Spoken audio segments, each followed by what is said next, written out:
हिंदी में यूपीएससी की तैयारी से संबंधित प्रोग्राम्स को देखने के लिए सब्सक्राइब करें स्टडी IQ IAS हिंदी। आप सभी का पुनः स्वागत है स्टडी IQ IAS के हिंदी ऑनलाइन प्लेटफॉर्म पर। मेरा नाम है अभिषेक कुमार। 1963 में एक मूवी आती है जिसका नाम है द बर्ड्स।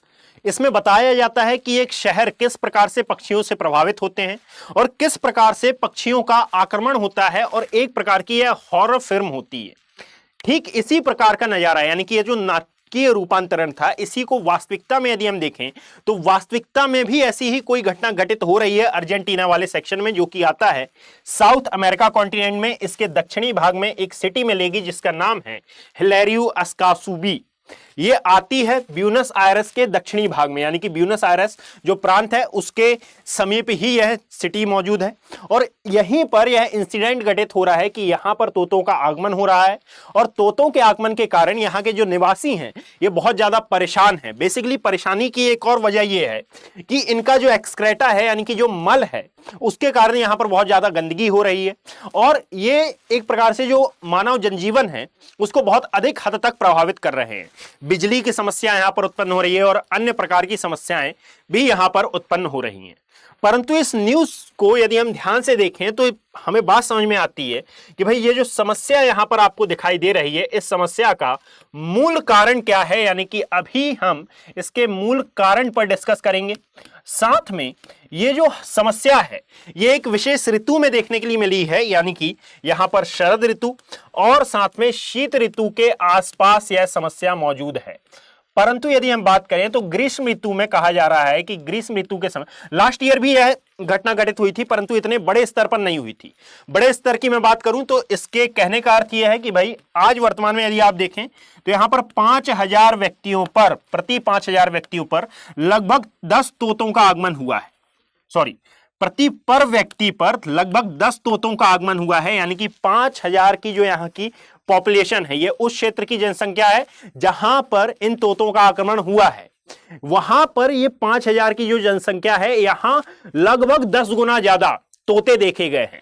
अब इसका मूल कारण क्या है, तो सबसे पहले इसके मूल कारण के बारे में हम डिस्कस करें उससे पूर्व आप जान लें भाई कि ये जो शीत ऋतु में आक्रमण हुआ है ये एक विशेष ऋतु है, क्योंकि ग्रीष्म ऋतु के समय ये दक्षिणी भाग में गमन कर जाते हैं, अर्थात दैट इज ये पैटागोनियन डेजर्ट के आसपास वापस से लौट जाते हैं। अब इनका मूल निवास स्थान कौन सा है भाई, तो ये जो एंडीज पर्वत वाला क्षेत्र आप देख रहे हैं, यहां पर जब आप देखेंगे तो ये जो पूर्वी अटलांटिक महासागर वाला क्षेत्र है, यहां पर जो छोटी छोटी पहाड़ियां विद्यमान हैं यह इनका मूल निवास स्थान है। परंतु जब आप ब्यूनस आयरस और इसके आसपास के क्षेत्रों को देखते हैं तो यहां पर लगातार जो इंफ्रास्ट्रक्चर में वृद्धि हो रही है, जो मानव अपनी लालसा के कारण यहां पर वनों की कटाई कर रहा है, तो इन पहाड़ियों के ऊपर से जो वन गायब हो रहे हैं। शायद आपको पता हो कि इसी के उत्तर से, यानी कि जब आप ऊपर देखेंगे ब्राजील के आसपास से, तो वहां से भूमध्य रेखा पास होती है, और जब आप दक्षिणी भाग में आते हैं तो इसी के समीप से मकर रेखा, यानी कि ट्रॉपिक ऑफ कैप्रिकॉर्न, यहां से पास होती है। अब इस वाले एरिया में इसका मतलब साफ है कि यहां पर उष्ण कटिबंधीय वन और साथ में उपोष्ण कटिबंधीय पर्णपाती वनों का विकास आपको यहां पर देखने के लिए मिल रहा है। और यहां पर अंधाधुंध कटाई के कारण ये जो वन नष्ट हो रहे हैं, दैट मींस कि इन पक्षियों का प्राकृतिक आवास भी नष्ट हो रहा है। और जब किसी पक्षी का प्राकृतिक आवास या फिर किसी भी वन्य जीव का प्राकृतिक आवास नष्ट होता है तो हम मानव यह कह देते हैं कि भाई वन्य जीवों का आगमन हो गया है एक्चुअल में कहां, मानवाधिवास वाले एरिया में, जो बात सरासर गलत है।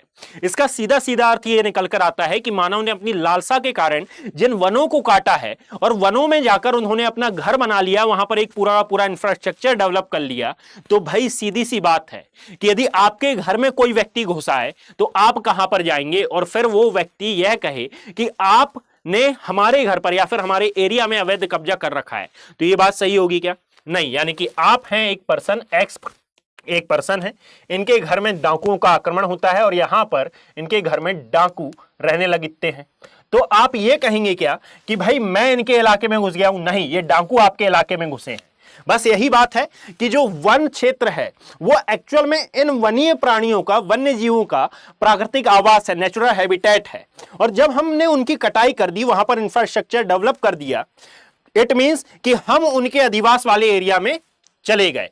अब इसका मतलब यह है कि भाई वो अपने प्राकृतिक आवास में भ्रमण कर रहे हैं और प्राकृतिक आवास में भ्रमण करते करते चूंकि वो मानव उससे प्रभावित हो रहा है, इसलिए उन्होंने इन पर इल्जाम लगाना चालू कर दिया कि ये वन्य प्राणी हमारे एरिया में घुसपैठ कर लिए हैं या फिर हमारे एरिया में घुस गए हैं। परंतु ऐसा बिल्कुल नहीं है। याद रखें कि यहां की भी यही समस्या है। जब आप इस एरिया को देखते हैं, हिलेरियो एस्कासुबी वाले एरिया को, जो कि ब्यूनस आयरस के समीप आता है, तो यहां पर भी अत्यधिक औद्योगिकरण, मानव अधिवास ये बहुत ज्यादा बड़े स्तर पर हो रहा है। पिछले 2 वर्षों से यह समस्या देखी जा रही है कि अर्जेंटीना में लगातार वनों की कटाई हो रही है।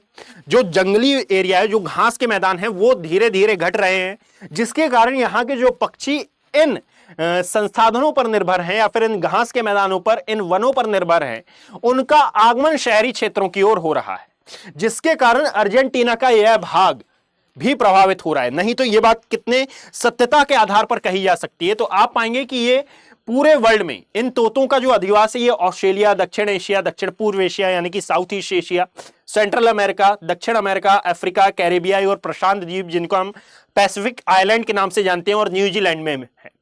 परंतु इनमें से आज वर्तमान परिप्रेक्ष्य में यदि हम देखें तो दक्षिण अमेरिका में यह समस्या ज्यादा दिखाई देती है, और साथ में आप साउथ ईस्ट एशिया को देखेंगे तो यहां पर यह समस्या ज्यादा दिखाई देती है।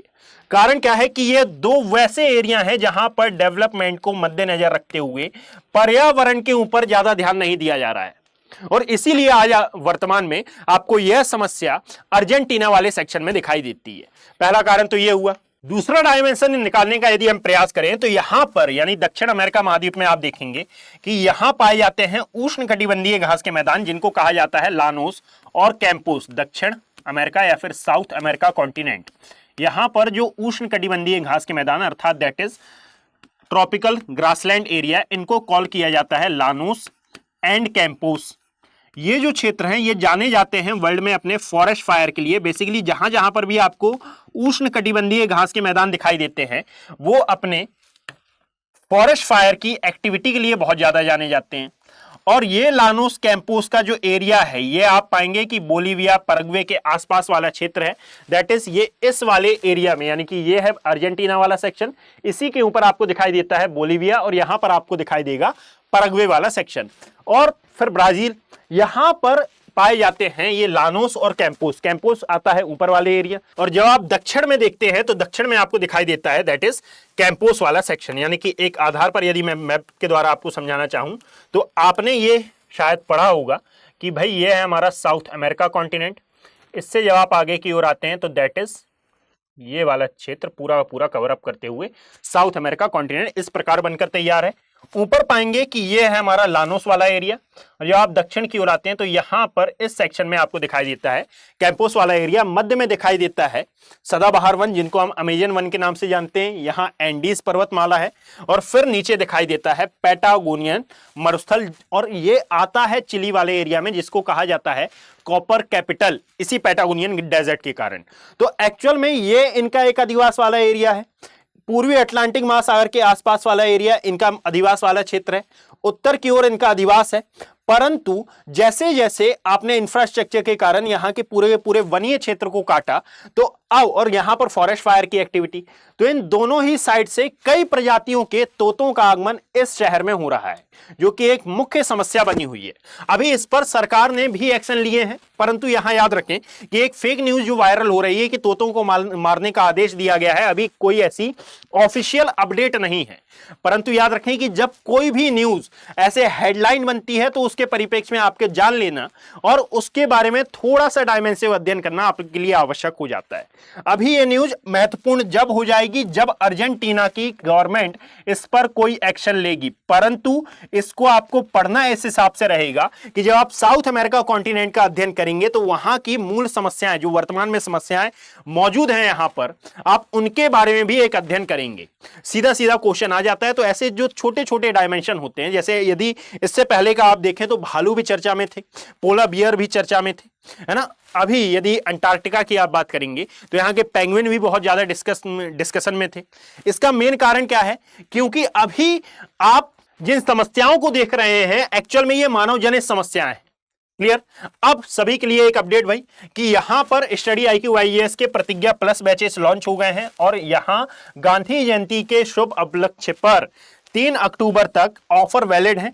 यदि आप AKV लाइव कोड का यूज करते हैं और यदि आपका टारगेट 2026 में यूपीएससी को क्वालिफाई करने का है तो आप इन लॉन्ग टर्म बैचेस से जुड़ सकते हैं जो कि प्रारंभ होंगे 8 अक्टूबर शाम 6 बजे से। यदि आप इन बैचेस से ज्वाइन होना चाहते हैं तो नीचे कमेंट सेक्शन में दिए गए लिंक पर क्लिक करें, आप वेबसाइट पर विजिट करेंगे।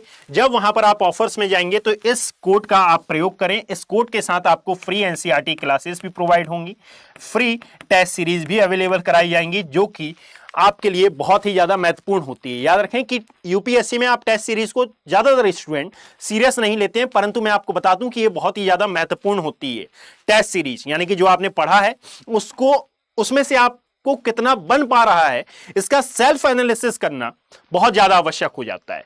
तो यदि आप इन बैचेस का पार्ट बनना चाहते हैं जो कि 34,999 में आपको अवेलेबल कराए जाएंगे विथ AKB लाइव कोड, तो आप नीचे दिए हुए कमेंट सेक्शन में क्लिक कर वेबसाइट को विजिट कर सकते हैं। और यदि किसी भी प्रकार का कोई भी इशू होता है तो आप ज्योग्राफी बाय अभिषेक कुमार या फिर दिए हुए जो कॉन्टैक्ट नंबर है वहां पर आप कॉन्टैक्ट कर सकते हैं। धन्यवाद। हिंदी में यूपीएससी की तैयारी से संबंधित प्रोग्राम्स को देखने के लिए सब्सक्राइब करें स्टडी IQ IAS हिंदी।